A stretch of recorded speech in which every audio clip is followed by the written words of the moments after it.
Well, good morning, podcast listeners. This is Cheri Naudin, owner of Collegiate Sports Advocate, which we refer to quite often as CSA. We are the number one results oriented softball recruiting service in the country. We do all sports, NCAA, NAIA. We would love to hear about you and your student athlete as we create an individual path for each one of them. Today, we have an amazing guest because this title was brought up. She and I are social media friends and lifelong friends now. She is going to talk about the entitled athlete. Monica Fenton, welcome to our show. Well, thanks, Cheri. I'm really excited to be here. Well, give us a little background. Tell us about yourself and what brought us together. Well, I've been coaching for 23 years. It is my full-time job. People ask if I do anything else, and I look at them like I don't have any other time to do anything else. I do about 50 to 60 lessons per week, and then I have my own children. And so sometimes these lessons that I'm teaching athletes, I have to take home and instill in my own kids and live out my own advice. And that becomes a little difficult sometimes. But I've taught, I think, over 55,000 lessons in my career. So not my first pony ride. And I love what I do. That is fantastic. And, we're based in Texas, so we say this ain't my first rodeo. So Right. I even have a t-shirt that says that, which is just awesome. So tell me, what does an entitled athlete mean to you? So entitled, to me, it means a lack of responsibility, or it means a lack of, I looked up entitled athlete to give me a little bit more of a well-rounded understanding, because I go in with things on a daily basis and I just always want to double check and make sure if there's other people out there saying better things than I do. And so I looked up something on a football website, and there were 5 things that they listed when you are encouraging your child to be an entitled athlete. And I think sometimes these can be a little hard. So number 1 is fight their battles. Number 2 is pay for everything. Number 3 is say yes to every opportunity. Number 4 is let them off the hook. And number 5 is help them find the easy way. So as I was trying to flesh these out on my own, what they mean to me, the thing that stood out to me the most is saying yes to every opportunity. I think we all have the fear of missing out.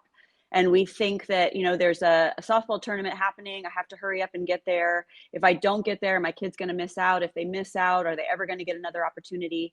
And I think COVID really pushed this one to the surface, because we missed out on so many things. Even in California, where we were closed, people were still driving out of state to go to these tournaments. And I think sometimes we don't ask ourselves the question of, is this next tournament the right thing for me? Is this going to move us closer towards our goal? Or is it just going to tell my kid that all they need to do is just perform all the time? And I think some of the entitlement is from kids not having the responsibility of spending time on their own, training on their own, having an off season. It's just kind of it's look at me, get my water bottle, get me something from the snack bar, and, tell me I'm doing a good job and send me on my way. You just described some behaviors, and I love it, because so often we can talk about these things, but what does it really look like? Tell me more about what it looks like. Well, when I run clinics, something that I spot pretty early on is how much responsibility an athlete has, or how much they're willing to take. Because as a teammate, I don't want to be up against, or I don't want to be next to somebody fighting a battle on a ball field, knowing that you don't even know how to work hard, or that you're not even willing to try. So one of the things that I spot early on is, if I'm running a pitching clinic, mom and dad are running out of the car, they're grabbing their child's bag, they open the bag for them, hand them their glove and their water bottle, slap them on the butt and tell them to go do a great job. Well, the problem is the child has had no responsibility up to this point. They probably didn't wake themselves up and set their own alarm. They may have picked out their own clothes, but that was about the only responsibility they had that day. And if they're going in to try to win a ball game, it's really difficult when I've had no responsibility up to this point. If you've given me no decision making on my own, it's going to be very difficult for me to take ownership. It's so funny you say that because I get little pet peeves and I'm pretty famous for them because I'll put them out on social media. But I crack up when I pull up to a tournament, and I'm sure every Yes. college coach sees this too. And you see the mom or dad pull up into the valet section, like literally up Yes, front, yes. stop the traffic, unload the kid, get the gear out of the trunk, and off Susie or Johnny go to the tournament. And all the traffic. I mean, I can't believe people aren't honking at these people, but then everybody else follows suit. Like, this is the best way to do everything we possibly can, for our Right, kid, because we surely wouldn't want to walk on, from the and then the other one is just, like you said, making everything so darn easy for them, doing their emails for them. I mean, we teach right. a 168-hour in a week time management training that I self-developed after, like you, being a busy mom doing what we do, but it's actually putting the responsibility back on the student athlete to understand what their week looks like and develop it. So, how do we transition? And you said the keywords, gentle and honest. How do we transition this behavior and help mom and dad change this behavior? Well, I think one of the main things is having conversations and really pulling back. And something I encourage my students to do is to journal. I don't even know what I want unless I'm able to get myself in a quiet place and start listing what are the things that are important to me. What does it look like? Creating a roadmap, if you will, for if I could say this for happiness. Like, what does success mean to me? Because a lot of times we take on an analogy I use with my students is we wear other people's coats. So it's like if I walk up and you hand me your coat, it's probably not going to fit me very well because we're different people. And then if the next person walks up and they hand me their coat, well, suddenly I have 5 layers on. None of them are mine. I don't even know what size I am. I don't even know how to express what I want. And so I think the biggest thing is knowing what I desire, what that looks like, when to pull back, when to push. In California, where I am, I'm in Southern California. We don't really have seasons because the weather's nice all the time. So, on one hand, we lead the nation in skill level in softball because we can hit a ball field more than anybody else. But then I also would argue that potentially our burnout rate's pretty high for the level of athletes that we have because people aren't pulling away and trying to decide, again, should I be strength training during this season? Do I need to hit as many tournaments? So I think it starts with asking ourselves questions. That is fantastic. One of the things I heard you say is, creating this roadmap. We have a program that we actually start in February called SMART Goals and Mm, turning it into habits. So it's so simple. It's just formalizing what it is we have to do. But I think you're right on that. As parents, I mean, we're not necessarily trained to teach this kind of road mapping and journaling and success. And what does it mean? On the flip side, get parents a call and say, well, my kid will only go to this region of the country, and my kid will only go in right, this kind of cultural environment, and my kid won't be in this, political or religious type of environment. And they really put up a lot of boundaries. And I sometimes flip it on them and say, let the process tell you where you are valuable.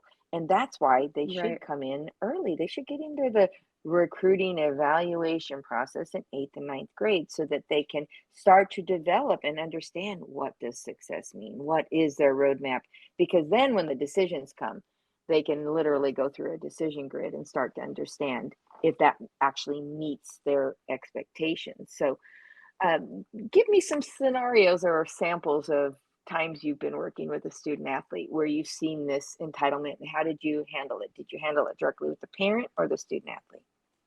well, I always include the parents in lessons with the student because some of the topics we discuss are just kind of heady, and I expect that it's going to open up conversations when they get in the car. Lessons are never isolated. It's not just what we're going to do in the bullpen, but it's what we're going to take throughout our life because I use the ball field as an excuse to deal with real life. If it was about balls and strikes, I would have been out a long time ago. So it's, how do I become a successful human using the ball or using the mound or the circle to create that success, and how do I learn to deal with hard things? um, and so in some ways the joke is that I'm a therapist with a ball. um, and so one of the things that we talk about, like, I'll have a student come marching up and she wants to immediately talk about, my first question is, so how'd the game go, how did you do, tell me about you. oh, well, my defense was terrible and they made so many errors. And then the umpire, I mean, his zone was just awful. And like, I can't believe that he's even umpiring. And then my coach, man, those pitch calls, oh, they were just awful. And so the lack of responsibility, which then puts us towards entitlement, is like everyone else is at fault except me. I had no buy-in on this one. And that is really difficult to wrestle through. And so then I tell them, take it all back. I didn't ask how your defense was. I didn't ask how many errors there were. I asked for your pitching stats: walks, strikeouts, hard hits. How many runs did you give up? How many of those were earned? Do you even know? And part of that training is telling me how much awareness you have as an athlete, because I always look at it as like one line drive takes us to the hospital. So if you can't even tell me what you did as far as stats go, big stats, and I was a pitcher, this is not that hard. So if you can't tell me big stats, it tells me you don't actually have a level of awareness. And when we don't have that level, I'm going to turn around and blame it on whomever. If I want to blame the pitch calling, it's really easy to go, well, coach called the wrong pitch, except that you agreed to throw it. As soon as you decided to go through the motion on the curveball that you actually didn't think was a good idea, you took ownership of it. You don't get to turn around to coach and say, hey, that was the wrong call. You shouldn't have thrown it. You should have that conversation in between innings. So we discuss a ton about our level of responsibility and controlling the controllables.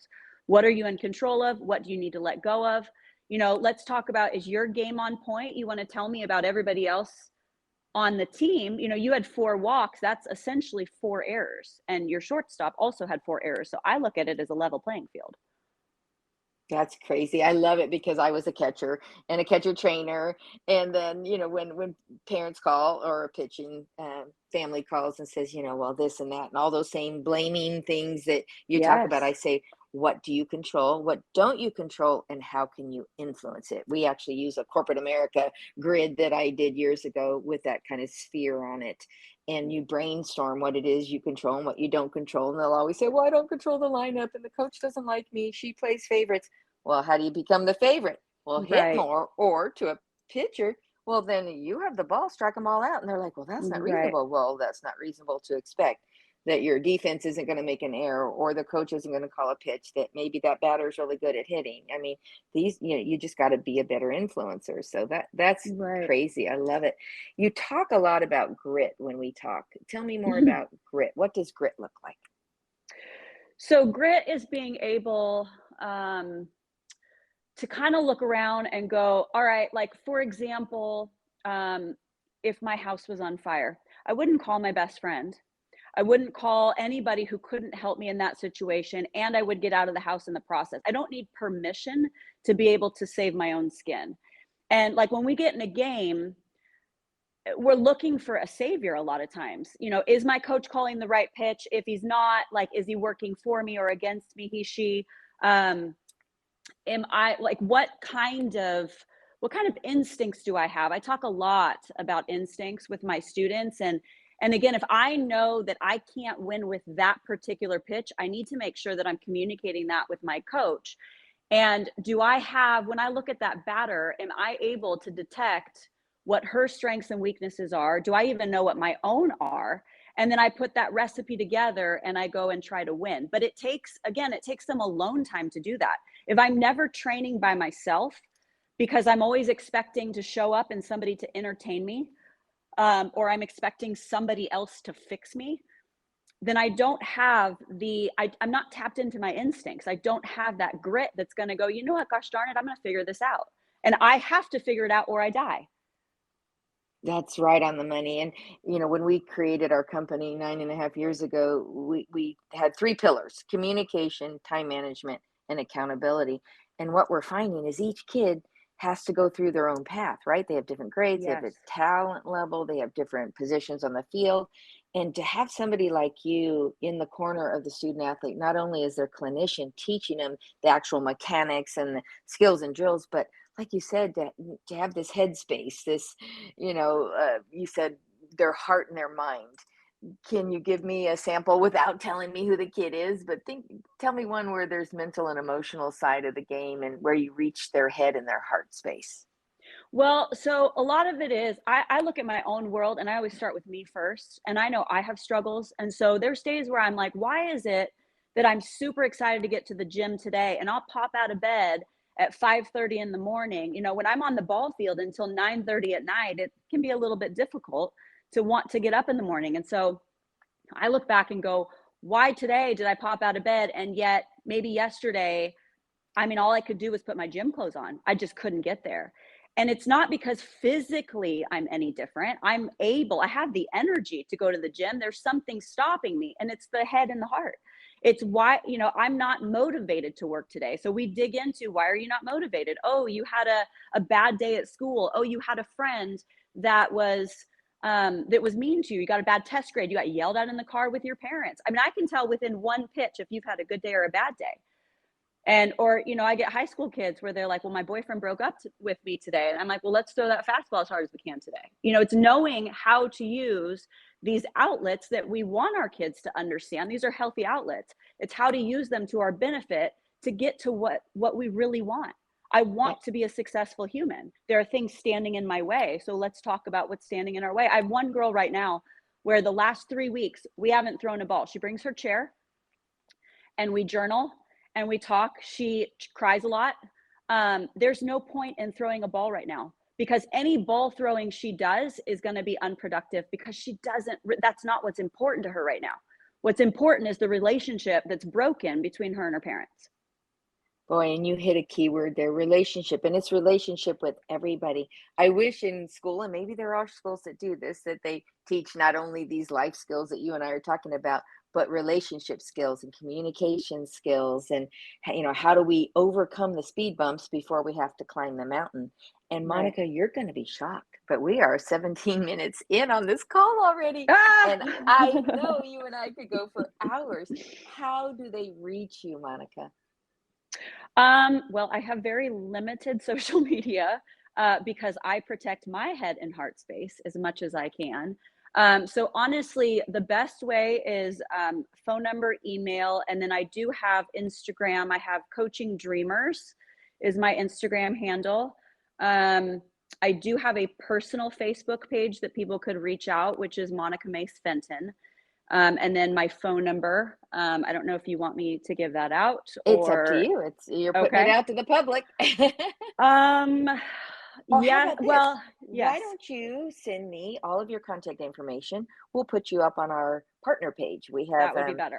yep, we have, and you just need one link if it's your Instagram or Facebook, whichever way you want.